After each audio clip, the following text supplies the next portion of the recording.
My parents broke up when I was just 6 years old. They got married young, but after the honeymoon phase ended, they started to fight a lot. Both of them were working overtime to pay bills that were piling up while also paying for their student loans.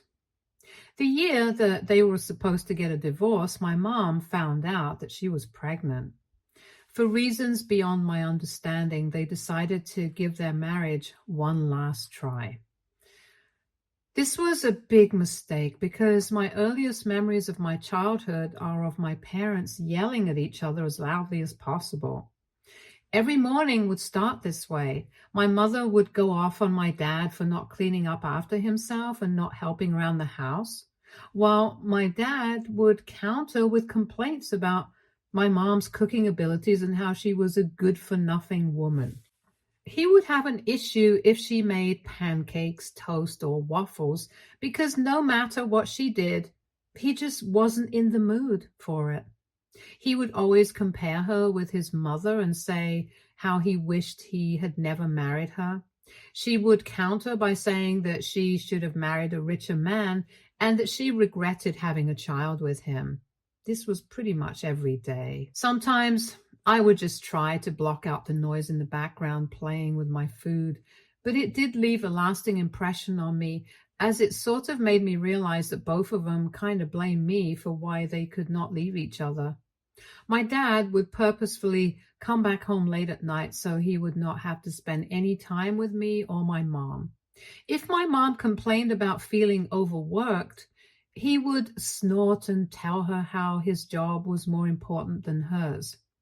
If I ever wanted to play with him, he would be okay and nice to me for 30 minutes, but beyond that, he would start to get irritated and scold me for being so needy. I was just a child at that time, but I remember him saying that to me so much that even now as an adult, I'm afraid of coming off as needy with other people. Slowly, our home life became even worse as time went on. My mom would spend her evenings drinking, while my dad would come home drunk from the bar and stomp off to the couch just to pass out. Both of them started missing work since sometimes they would not even wake up on time to get me ready for school.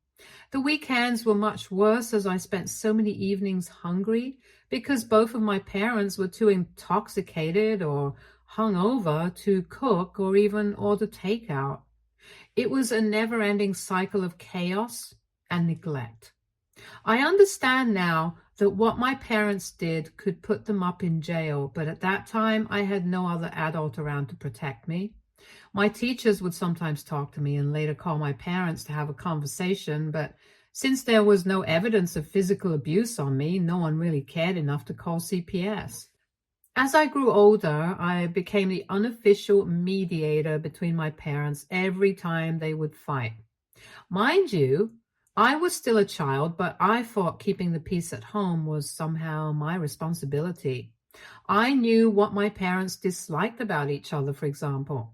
My mom hated that my dad never picked up his socks or towel after himself, so I started doing that every day, thinking this would result in fewer fights.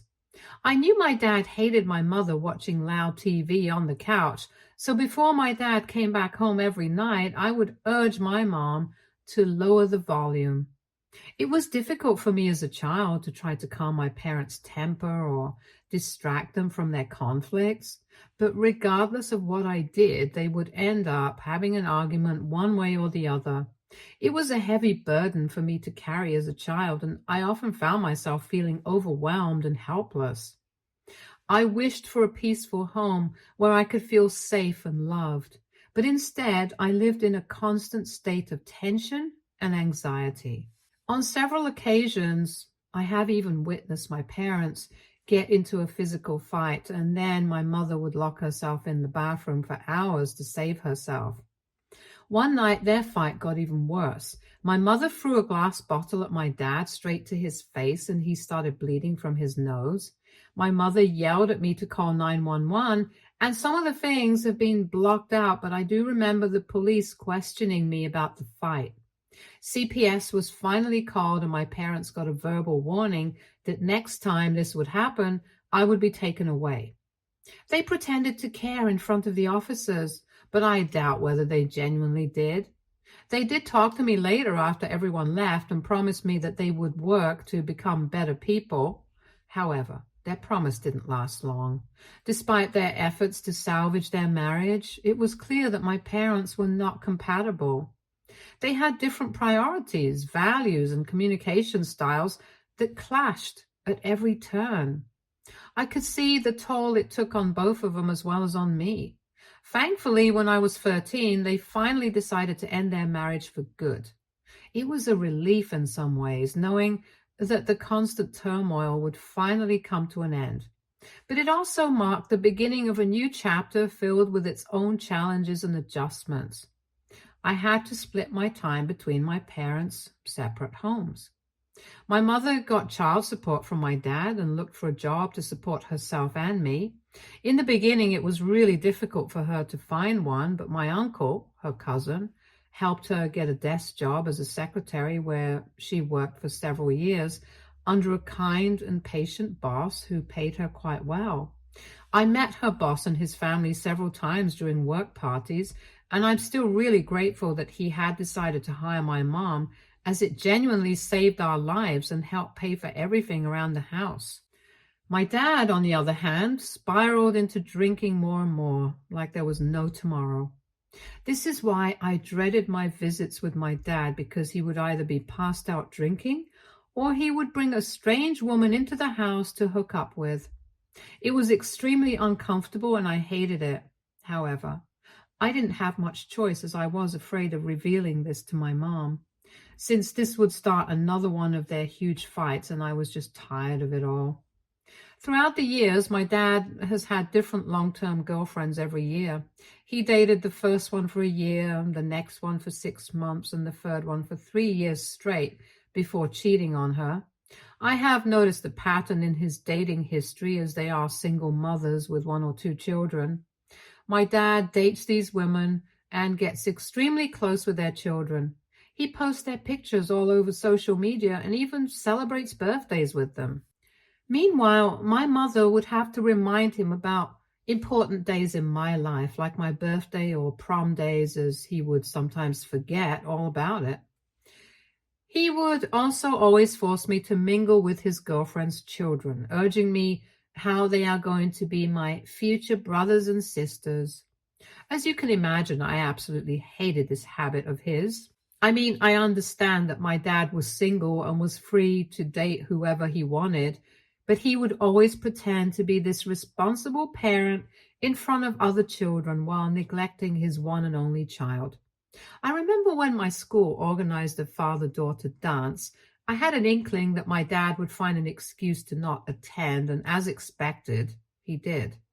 My mother tried to talk some sense into him, but he kept insisting that one of his girlfriend's kitchens needed some repairs. I was a bit heartbroken, but everything worked out because one of my uncles, Mom's cousin, took me to the dance and I had a wonderful time. As I started growing up and my dad kept dating, he would ignore me more and more. He stopped letting me come to his place, telling my mother how he would be out all night drinking or partying, and my mother rightfully didn't argue. Things became even worse when one fine afternoon my dad called me out of nowhere to ask if I was free for dinner that night. I excitedly agreed, thinking maybe he was finally missing me and wanted to spend some one-on-one time with me. Now imagine my surprise when he came to pick me up in an expensive car, honking loudly outside our house. I ran out to see him sitting next to a blonde woman, and there was an older guy sitting at the back. Later during dinner, my dad introduced me to his latest girlfriend, Gina, and her son, Robin. Robin was 5 years older than me and looked less than enthusiastic to meet me. Gina did smile at me, but kept our conversations to a minimum. Throughout the dinner, my dad kept raving about how great his relationship with Gina and Robin was going, and how proud he was of Robin for playing such good football and apparently carrying his whole team to the season win. At one point, Robin even gave a toast to my dad, saying that he had never seen his mother happier with any other man. Clearly, my dad and Gina were in love, all blushing and were all over each other. Hence, I was not surprised when a few months later, my dad told me that he was getting married to her. He invited me and my mom as guests, and we were happy to be there until I noticed that Robin was my dad's groomsman. My dad and he were laughing side by side, chatting like two best friends. I felt this weird sense of jealousy and anger, and I guess my mother must have noticed my expression because she gave me a hug. Throughout the wedding, I watched my dad celebrate with his new family and act like this was his very first marriage. He never even once called me for a family picture. The only time he came over to me was to ask my mother and me if we were enjoying ourselves. I felt so invisible, like I didn't belong in his life anymore. As the evening wore on, I became more and more quiet, trying to process the whirlwind of emotions swirling inside of me. I couldn't understand how my dad could be so happy and carefree while I felt like my world was crumbling around me. Robin seemed to effortlessly fit into my dad's life, effortlessly slipping into the role of his son. When it was time for my mother and I to take leave, my dad didn't even hug me goodbye. I think that was the last time I saw my dad, laughing and dancing with his new family. After that, I didn't bother to contact him much. This is how I realized that unless I texted or called him, he didn't really miss me. Several months passed, and although he would continue to send child support, he never once bothered to check in. When it was time for me to go to college, I made sure to choose the university that would be furthest from the city, even though my mother didn't want me to go so far. I wanted to run away from that miserable place and all the bad memories. I did hear from my mother how my dad had turned his life around completely and had a much better job now and had stopped drinking. It wasn't until months after I had already started college that I received a call from my dad. He told me how surprised he was that I was such a big girl now. I snorted because I wasn't really surprised that he had never noticed anything about me. He continued to ask me about mundane things here and there, trying to make a conversation, and then launched into a speech about how Robin had secured a good job, which was incidentally the same city as my university. He mentioned that he would be coming over with Gina to visit Robin and thought it would be a wonderful idea to meet me as well. I told him that it was fine, but he kept insisting, and eventually I agreed. I probably should not have, but as much as I hated to admit it, I miss my dad. Regardless of his relationship with my mother, I wanted both my parents to love me and treat me like a child. I deserved to be seen, and I hoped that my dad would eventually grow to see that. The evening we were supposed to meet at a cafe near my university, I was all dressed up and excited. However, hours passed and I sat alone in the cafe sipping my coffee and looking at the door, but my dad never showed up. I kept calling him, but there was no answer. I told my mother, so she called him as well, worried that maybe something had happened to him. 3 hours later, my dad called me back to inform me that he was caught up with watching a football game with Robin and lost track of time, which is why he could not make it to see me tonight. It felt like a punch to my stomach hearing him so casually saying this, as if I had not just spent the evening excited to finally meet him after so many months. In the background, I could hear Gina and Robin chatting excitedly, so he was clearly still with them. I told him how I had sat alone in the cafe for hours, and he replied that I should have left after the first hour when he didn't show up, and tried to give his usual lame apologies. I was so pissed that I just disconnected the call and blocked him. He must have called my mother, but she supported my decision, telling him how he had clearly failed as being a father to me. I cried a lot that night, but the next morning I felt both guilty and sad about what had happened. I guess my mother's anger and words must have gotten through to my dad, because when I opened my mail app, I was surprised to see a long email from him apologizing to me and begging me to unblock him. He wrote how he never thought his actions could affect me so much and promised that he would do better. I didn't unblock him because I knew I could not keep doing this to my mental health. For months after that, my dad would continue to send me emails where he would sometimes wish me on my birthday or an important festival. However, I would never reply back. Meanwhile, my mother would regularly come up to my university and meet me whenever we both had a break, and I learned to be satisfied with spending time with the only parent who genuinely loved me. During my third year of college, I woke up to several missed calls from a hospital and my mom's side of the family. When I called my relatives back, I learned that my mother had met with an accident and was in critical condition. My heart just dropped, and I packed my bags to leave for my hometown overnight.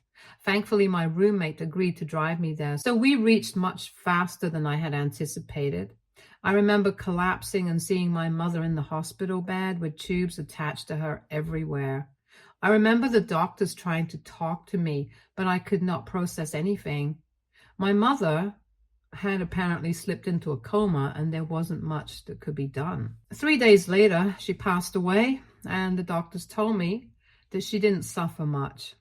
I don't remember much about those days because they are all so blurry. I do remember seeing my dad and just collapsing into his arms while crying. At that moment, I didn't care about my anger for him and was just grateful that I had someone's shoulders to cry on. Surprisingly, my dad took charge and made sure my mother had a wonderful funeral. Robin and Gina tried their best to be there for me, the best that they could. Mom's relatives would regularly show up with cooked meals, ensuring that I was eating every day. I would just lie in bed, unable to move or eat or sleep. I don't know how I survived those days, but looking back, somehow I did. When it came to reading my mother's will, she had made sure that everything she owned, like the house and her car, which were all paid for, would all be going to me. Her savings account fund was enough for me to finish college without worrying about taking any loans. My dad also agreed to pay for any additional costs if needed, so I had nothing to worry about. I didn't want to sell the house at that time, so I agreed to give it out for rent to a nice couple, and it became a source of income for me. I decided to keep the car for myself as it could help me get to and from my part-time job. Eventually, I went back to my university as I was missing out on a lot of classes. My dad would regularly call and message me to ensure that I was doing okay. It was so hard for me to go on living without my mother, and suddenly everything around me felt hollow. My classmates helped me get back on track with my assignments, and my university professors were quite understanding for the most part. During this time, I did get to know Gina and Robin much better, as they would come with my dad to visit me during the weekends. For the first time, I started to feel like my dad was treating me like his family, as he would take me out for football games and dinner. In the beginning, I never really noticed anything negative about Gina, but as time passed on and I started to spend more time around her and her dad, I noticed how she could be a teeny bit judgmental and dramatic. She would argue with my dad like a teen and get angry if he didn't do something exactly like she wanted.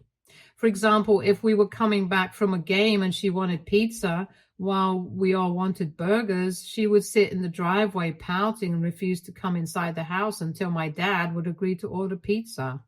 If my dad refused or complained about how much money she was spending on nails and hair, which was thousands of dollars, by the way, she would threaten to divorce him. She would also comment on other girls' dressing choices, casually saying derogatory terms. It really bothered me because as a young woman myself, I didn't want to judge or put down any other women for their outfits. Then she would turn around and tell me how she was the popular girl in her high school and how girls these days couldn't compare to her peak self. It was so cringy that I would have to bite my tongue to not reply with anything rude and would just simply nod. When Robin got a girlfriend, Gina got even nastier. If I was ever invited to any family dinner where Robin was also bringing his girlfriend, Gina would constantly ask rude and uncomfortable questions to the poor girl, like how many men she has slept with and if she is using a condom, because according to Gina, women are out to baby trap her son.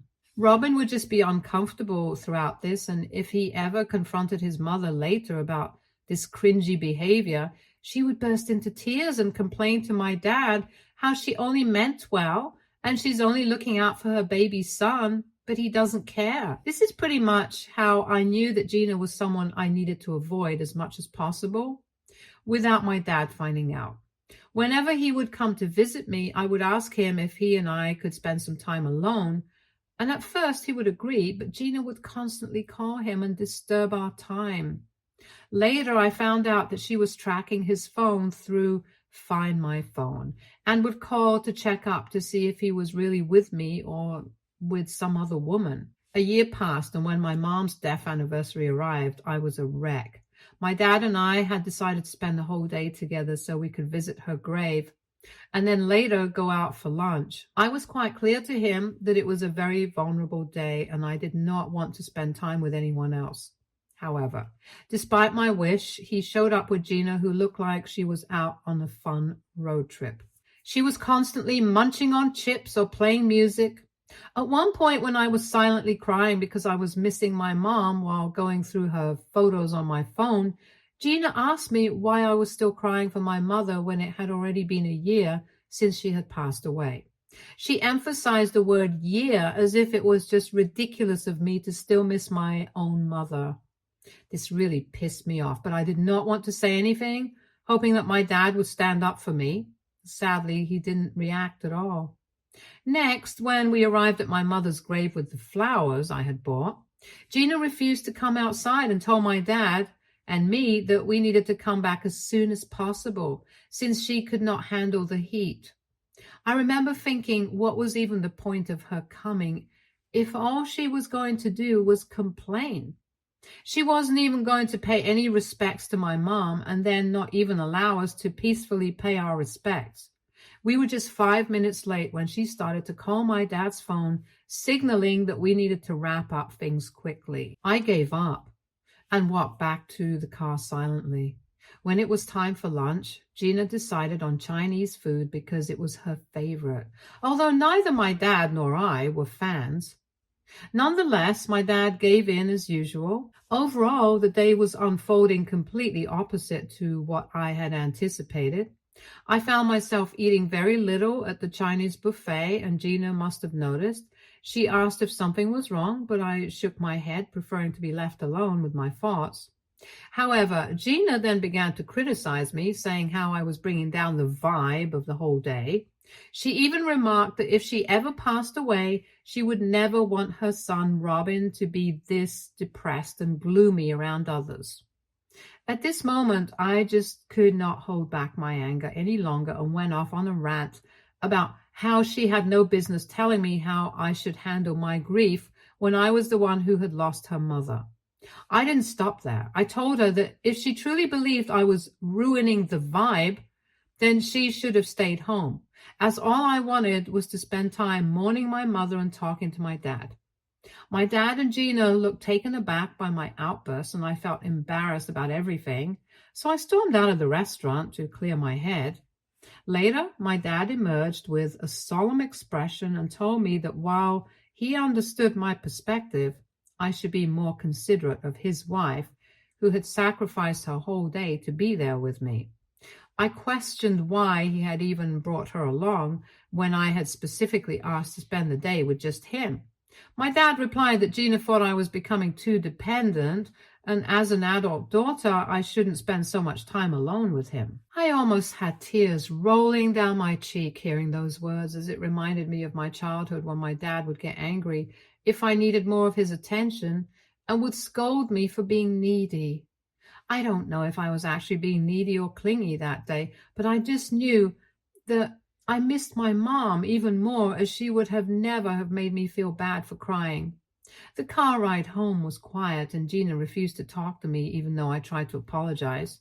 Dad told me several days after that incident about how Gina was still pissed at me for my behavior. He asked me if I could come over to his place and apologize to her properly over dinner, since this was all basically my fault. He said him and Gina had been fighting continuously as I embarrassed her publicly. Anger surged within me at this suggestion, and I firmly refused. I insisted that Gina's reactions were immature, maintaining that I had already extended my apologies during the car ride home. I told him that if she persisted in such theatrics, I wanted no part in it anymore. Despite my dad's efforts to sway me, I remained resolute in my decision. Ever since that day, my relationship with Gina never improved. I don't know what she told Robin, but he also refused to talk to me after that. Dad was the only one who would sometimes come over to visit me. On several occasions, like during my college graduation or when I got my first job, he would beseech me again and again to apologize to Gina, saying how we could all go back to a normal family, but I have never listened. Over the years, Gina and I have continued to not meet unless it's absolutely necessary, and we both ignore each other as much as possible if we are in the same room. The pain of losing my mother still hurts, but I am a big girl now, so I know how to handle my emotions better. I did eventually sell my mother's place after I graduated and bought a small condo for myself in the city where I currently work. I have continued to be in touch with my mother's relatives as much as I can. I'm also dating my boyfriend, Harry, and we are really happy with each other. My dad has met him on several occasions, and they both bond over golf and football. Everything in my life had been going smoothly until this recent incident. My dad was about to turn 50, and because this was such a huge milestone, I wanted to throw a birthday party for him. Weeks before his birthday, I asked him if he was okay with it, and he was more than happy, telling me how he wanted to bring Gina and Robin along and how he was hoping that this birthday party could help repair the relationship between all of us. I doubted it, but I didn't want to argue with him again, so I told him that since so many years had passed, I was open to it if Gina was okay with it too. I organized and paid for everything for my dad's party at an expensive restaurant, so all my dad and his family had to do was just show up in their best attire. That evening, me and Harry were the first ones to reach the venue, while my dad, Gina, and Robin reached an hour later. I did call my dad several times, but he did not pick up, so I already knew that something was up. As my dad walked in, I immediately noticed that he had been drinking, as he could not walk straight without Robin's help. My dad gave me a huge smile and hugged me. Gina didn't even acknowledge me and went straight up to hug my boyfriend, who looked at her uncomfortably. Robin gave me a head nod and helped my dad sit down at the table. I questioned them as to what had happened, and Robin told me that my dad had decided to pre-booze before coming, as he wanted to start his birthday pretty early. I shook my head because I had grown up watching my dad get drunk every night and knew how embarrassing he could be. Gina laughed, seeing my expression, and said loudly that I should just learn to chill and that my dad was just having fun. My eyes narrowed upon hearing her words because this was quite an expensive restaurant, and if my dad started to behave embarrassingly, as he usually does when he gets drunk, then we could all be banned from this place for life. When the waiter came over with our main courses, my dad seemed completely out of it and could not even hold his fork straight. Harry and I just tried to focus on our food while Gina and Robin kept laughing and pointing at my dad. When wine was served, my dad kept drinking, which was getting him even more drunk, even though I kept telling him to stop. Suddenly, my dad got up from the chair and loudly told us that he wanted to make a toast. Begrudgingly, I picked up my glass as he started to say how grateful he was to be turning 50 with his wonderful family and how lucky he felt to have Gina and Robin in his life. My heart sank as he continued to say that the best decision in his life was divorcing his previous wife, my mother, as that woman drove him crazy. Gina giggled hearing this while I looked at him furiously. He continued to say that meeting Gina and marrying her saved his life because before them, his life was empty. All this while Gina and Robin kept smiling and cheering him on as if this was something acceptable to even say in front of me. As if this wasn't enough, my dad then turned his attention to me, his words slurring together as he continued to say that his biggest mistake in life was marrying my mother, as he got stuck with her for all those years when she got pregnant with me. He then laughed and joked loudly if I could leave him tonight to celebrate his birthday with his real family, as he wanted his next chapter in life to have no room for past mistakes. Hearing this, Robin and Gina started laughing loudly as if it was the funniest joke. I took a deep breath and knew that I could not handle this any longer.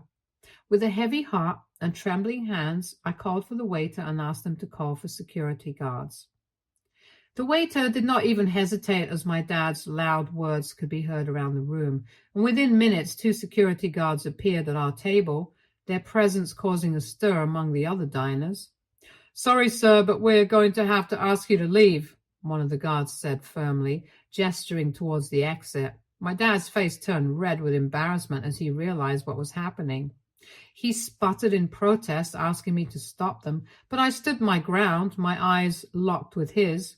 Gina started screaming that I was embarrassing my dad in front of everyone and that he was just having some fun on his birthday. I didn't care, and neither did the security guards, so reluctantly my dad was escorted out along with Robin and Gina, who kept screaming at me furiously. Later, I was overcome with emotions and apologized to all the diners as well as the staff. After dinner, I left them with a hefty tip also.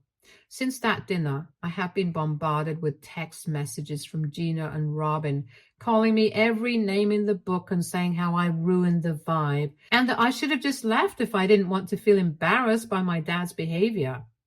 My dad has tried to contact me several times, but I have refused to pick up.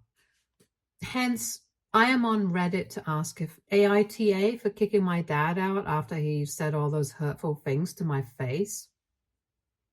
Update 1. Wow, how has this post blown up in just a matter of a few hours? Okay, I get it, guys. I was right in kicking my dad out. I did not expect hundreds of commentators to support me. Although I do appreciate that all of you support my decision, I still don't want any of you to write extra mean things about my dad. Regardless of how shitty he is still my dad, and I just came to Reddit to understand if my actions were right or wrong, and I can see that I have got my answer for now. Update 2. It's been several weeks since my last update, and for those wondering, my dad has not contacted me any further. Gina and Robin have also stopped sending me messages. It was only today that I found out that my post had gone viral and Robin might have recognized my story, so he sent my post link to my dad. I guess my dad might have gone through the comments and seen just how many people think he and Gina were a-holes. I don't know how our relationship will evolve in the future, but as for now, I'm not ready to forgive him. Update 3. Hi guys. It's been almost 7 months since my last update. I can't believe that my life has improved so much since then. First of all, I joined therapy where I could unload years and years of my childhood trauma. I understand now why people feel lighter after going to therapy, because I decided to cut off my dad and his family permanently with no explanations. I am doing really well in my life, and I am lucky that I have a wonderful boyfriend like Harry who understands and takes care of me. I hope this can be my last update here, as I have already moved on in my life. Stay tuned for more stories from Argo Relationships.